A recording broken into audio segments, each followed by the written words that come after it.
How beautiful on the mountains are the feet of the messenger who brings good news, the good news of peace and salvation, the news that the God of Israel reigns. The watchmen shout and sing with joy, for before their very eyes they see the Lord returning to Jerusalem. Let the ruins of Jerusalem break into joyful song, for the Lord has comforted his people.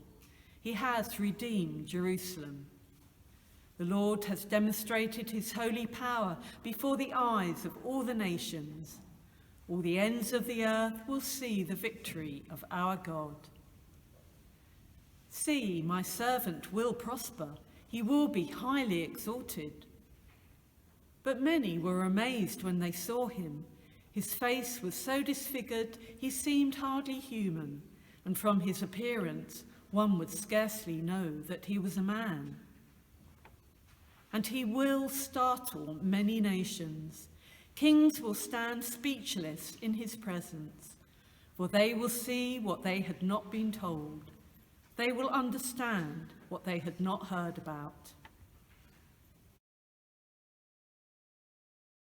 Stay with me, remain here with me. Watch and pray.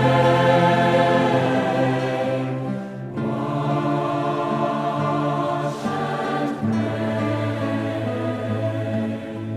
Stay with me, remain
When he had finished praying, Jesus left with his disciples and crossed the Kidron Valley.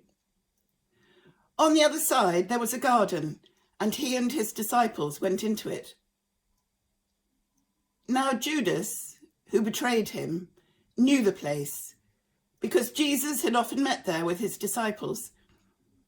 So Judas came to the garden, guiding a detachment of soldiers and some officials from the chief priests and the Pharisees. They were carrying torches, lanterns, and weapons. Jesus, knowing all that was going to happen to him, went out and asked them, "Who is it you want?" "Jesus of Nazareth," they replied. "I am he," Jesus said. And Judas the traitor was standing there with them. When Jesus said, "I am he," they drew back and fell to the ground. Again he asked them, "Who is it you want?" "Jesus of Nazareth," they said. Jesus answered, "I told you that I am he. If you are looking for me, then let these men go." This happened so that the words he had spoken would be fulfilled. "I have not lost one of those you gave me."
Then the detachment of soldiers, with its commander and the Jewish officials, arrested Jesus. They bound him and brought him first to Annas, who was the father-in-law of Caiaphas, the high priest that year. Caiaphas was the one who had advised the Jews that it would be good if one man died for the people. Simon Peter and another disciple were following Jesus. Because this disciple was known to the high priest, he went with Jesus into the high priest's courtyard, but Peter had to wait outside of the door. The other disciple, who was known to the high priest, came back, spoke to the girl on duty, and brought Peter in. "You are not one of those disciples, are you?" the girl at the door asked Peter. He replied, "I am not." It was cold, and the servants and officials stood round a fire they had made to keep warm. Peter also was standing with them, warming himself. Meanwhile, the high priest questioned Jesus about his disciples and his teaching. "I have spoken openly to the world," Jesus replied. "I've always taught in a synagogue or at the temple where all the Jews come together. I've said nothing in secret. Why do you question me? Ask those who heard me. Surely they know what I said." When Jesus said this, one of the officials nearby struck him in the face. "Is that the way you answer the high priest?" he demanded. "If I said something wrong," Jesus replied, "testify as to what is wrong. But if I spoke the truth, why did you strike me?" Then Annas sent him, still bound, to Caiaphas, the high priest. Now as Simon Peter stood warming himself, he was asked again, "You are not one of his disciples, are you?" He denied it, saying, "I am not." One of the high priest's servants, a relative of the man whose ear Peter had cut off, challenged him. "Didn't I see you with him in the olive grove?" Again, Peter denied it, and at that moment the cock began to crow.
Then the Jewish leaders took Jesus from Caiaphas to the palace of the Roman governor. By now it was early morning, and to avoid ceremonial uncleanliness, they did not enter the palace, but because they wanted to be able to eat the Passover. So Pilate came out to them and asked, "What charges are you bringing against this man?" "If he were not a criminal," they replied, "we would not have handed him over to you." Pilate said, "Take him yourself and judge him by your own law." "But we have no right to execute anyone," they objected. This took place to fulfill what Jesus had said about the kind of death he was going to die. Pilate then went back inside the palace and summoned Jesus and asked him, "Are you the king of the Jews?" "Is that your own idea?" Jesus asked. "Or did others talk to you about me?" "Am I a Jew?" Pilate replied. "Your own people and chief priests handed you over to me. What is it you have done?" Jesus said, "My kingdom is not of this world. If it were, my servants would fight to prevent my arrest by the Jewish leaders. But now my kingdom is from another place." "You are a king then?" said Pilate. Jesus answered, "You say that I am a king. In fact, the reason I was born and came into the world is to testify to the truth. Everyone on the side of truth listens to me." "What is truth?" retorted Pilate. With that, he went again to the Jews gathered there and said, "I have no basis for a charge against him, but it is your custom for me to release to you one prisoner at the time of the Passover. Do you want me to release the king of the Jews?" They shouted back, "No, not him. Give us Barabbas." Now Barabbas had taken part in an uprising.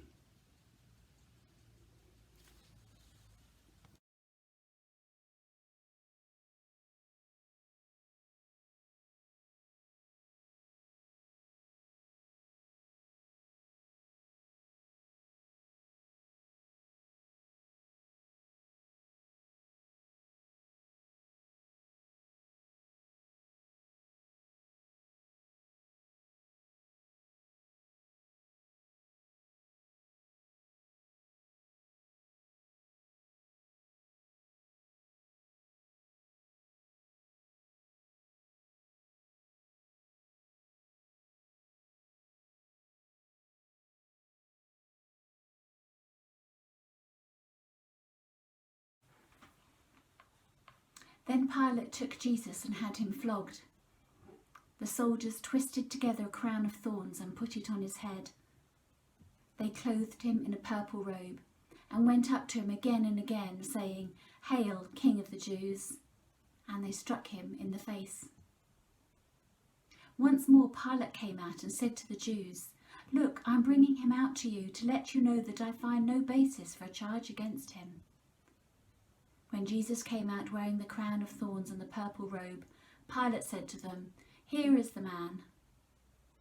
As soon as the chief priests and their officials saw him, they shouted, "Crucify! Crucify!"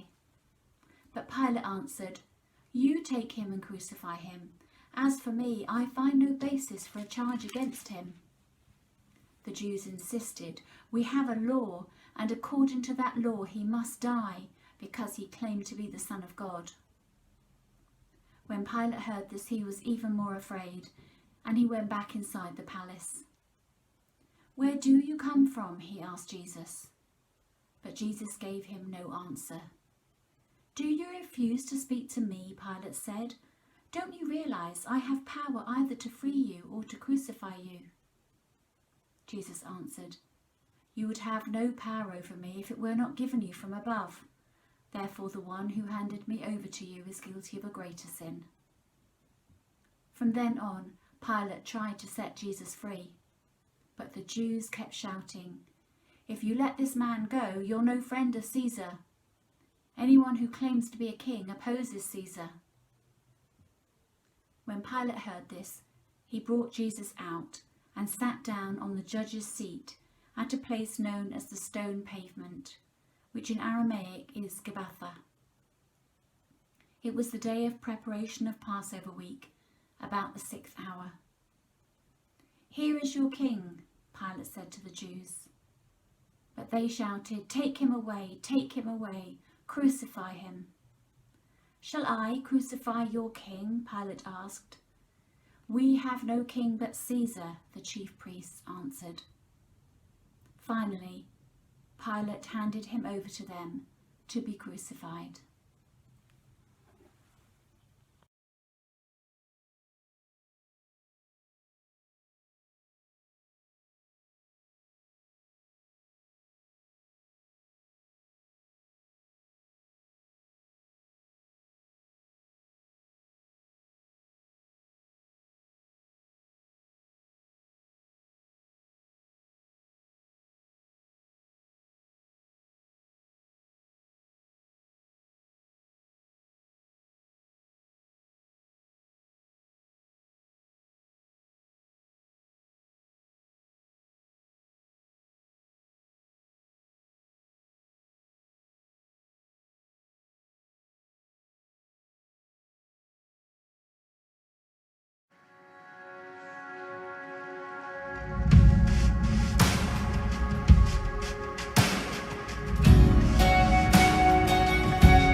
Before I spoke a word, you were singing over me.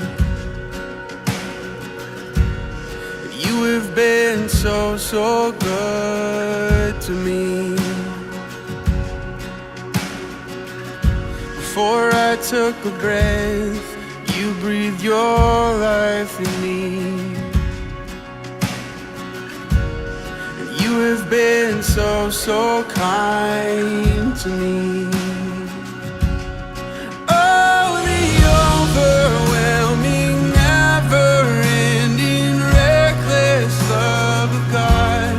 Oh, it chases me down, fights till I'm found, leaves the 99. I couldn't earn it, and I don't deserve it. Still, you give yourself away. Oh, the overwhelming, never-ending, reckless love of God. Yeah.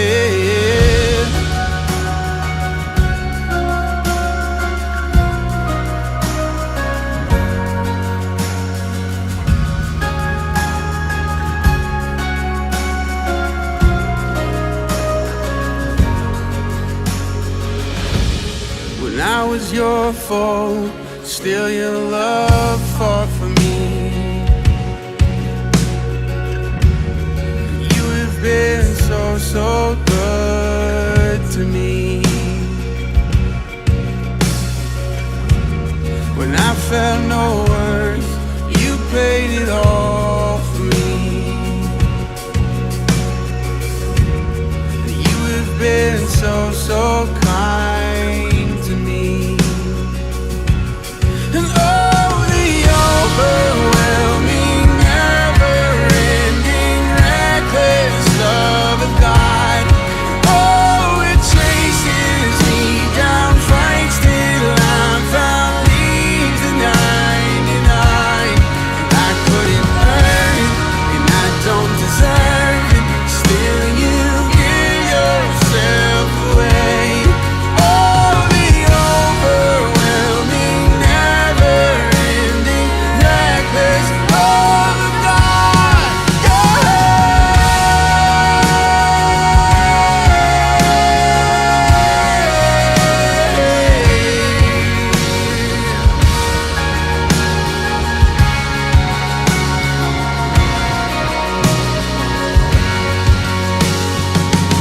There's no shadow you won't light up, mountain you won't climb up, coming after me. There's no wall you won't kick down, lie you won't tear down, coming after me. There's no shadow you won't light up, mountain you won't climb up, coming after me. There's no wall you won't kick down, lie you won't tear down, coming after me. There's no shadow you won't light up, mountain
Carrying his own cross, he went out to the place of the skull, which in Aramaic is called Golgotha.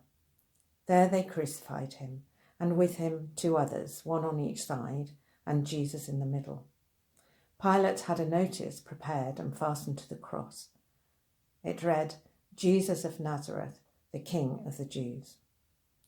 Many of the Jews read this sign, for the place where Jesus was crucified was near the city, and the sign was written in Aramaic, Latin, and Greek. The chief priests of the Jews protested to Pilate, "Do not write the King of the Jews, but that this man claimed to be King of the Jews." Pilate answered, "What I have written, I have written." When the soldiers crucified Jesus, they took his clothes, dividing them into 4 shares, one for each of them, with the undergarment remaining. This garment was seamless, woven in one piece from top to bottom. "Let's not tear it," they said to one another. "Let's decide by lot who will get it." This happened that the scripture might be fulfilled that said, "They divided my clothes among them and cast lots for my garment." So this is what the soldiers did. Near the cross of Jesus stood his mother's sister, Mary the wife of Clopas, and Mary Magdalene. When Jesus saw his mother there, and the disciple whom he loved standing nearby, he said to her, "Woman, here is your son," and to the disciple, "Here is your mother." From that time on, this disciple took her into his home.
John 19:28-30.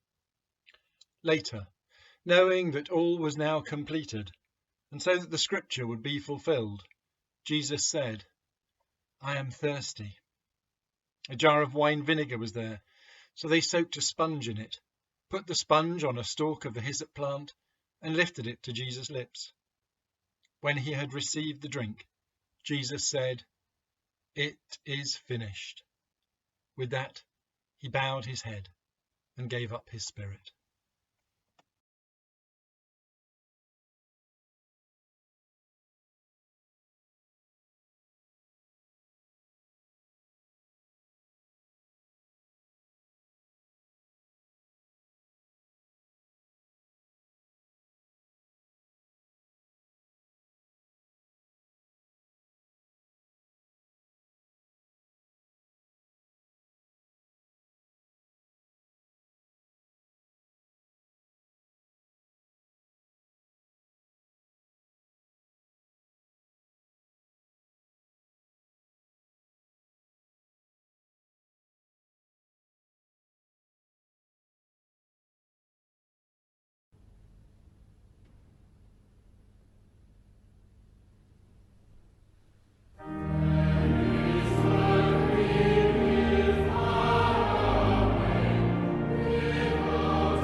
John 19, verses 31 to 42.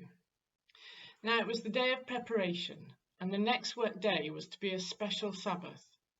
Because the Jewish leaders did not want the bodies left on the crosses during the Sabbath, they asked Pilate to have the legs broken and the bodies taken down. The soldiers therefore came and broke the legs of the first man who had been crucified with Jesus, and then those of the other. But when they came to Jesus and found that he was already dead, they did not break his legs. Instead, one of the soldiers pierced Jesus' side with a spear, bringing a sudden flow of blood and water. The man who saw it has given testimony, and his testimony is true. He knows that he tells the truth, and he testifies so that you also may believe. These things happened so that the scripture would be fulfilled. Not one of his bones will be broken. And as another scripture says, they will look on the one they have pierced. Later, Joseph of Arimathea asked Pilate for the body of Jesus. Now Joseph was a disciple of Jesus, but secretly, because he feared the Jewish leaders. With Pilate's permission, he came and took the body away. He was accompanied by Nicodemus, the man who earlier had visited Jesus at night. Nicodemus brought a mixture of myrrh and aloes, about 35 kilograms. Taking Jesus' body, the two of them wrapped it with the spices in strips of linen. This was in accordance with Jewish burial customs. At the place where Jesus was crucified, there was a garden, and in the garden a new tomb in which no one had ever been laid. Because it was the Jewish day of preparation, and since the tomb was nearby, they laid Jesus there.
Were you there when they crucified my Lord?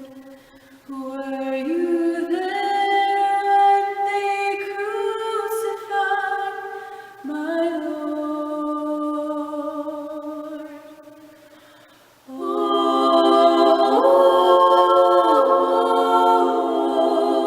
it causes me to tremble, tremble. Were you there when they crucified my Lord? Were you there when they laid him in the tomb? Were you there when they laid him in the tomb?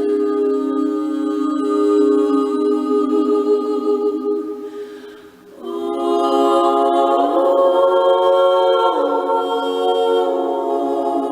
it causes me to tremble,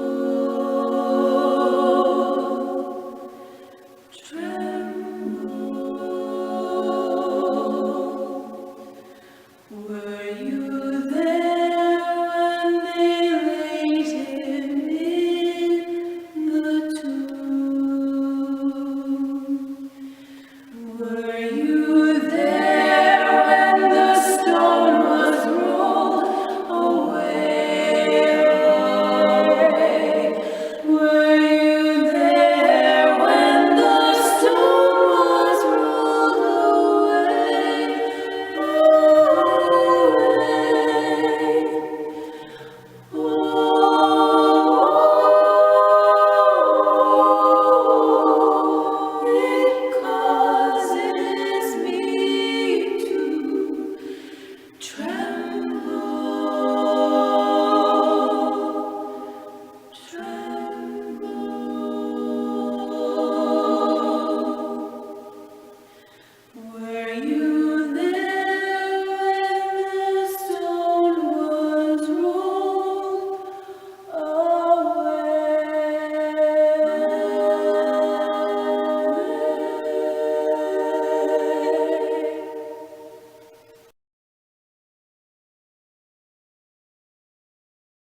beyond all measure, that he should give his only Son to make a wretch his treasure.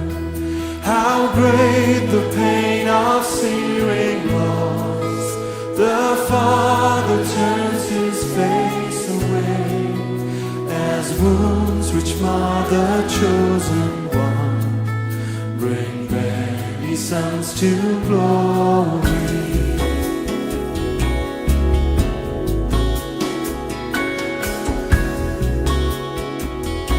Behold the man upon the cross. Behold the man upon a cross, my sin upon his shoulders. Ashamed I hear my mocking voice call out among the scoffers. It was my sin that held him there until it was accomplished. His dying breath has brought me life. I know that it is finished.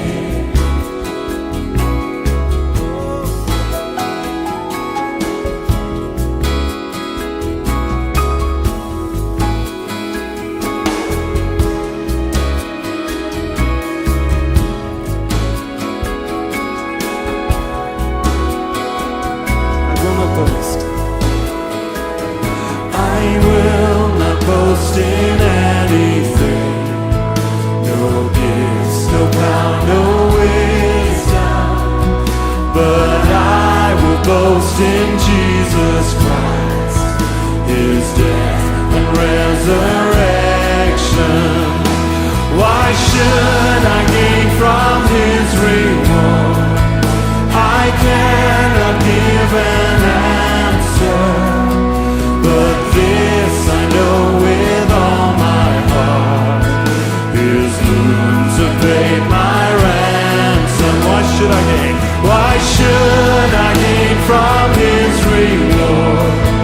I cannot give an answer, but this I know with all my heart, his wounds have paid my ransom.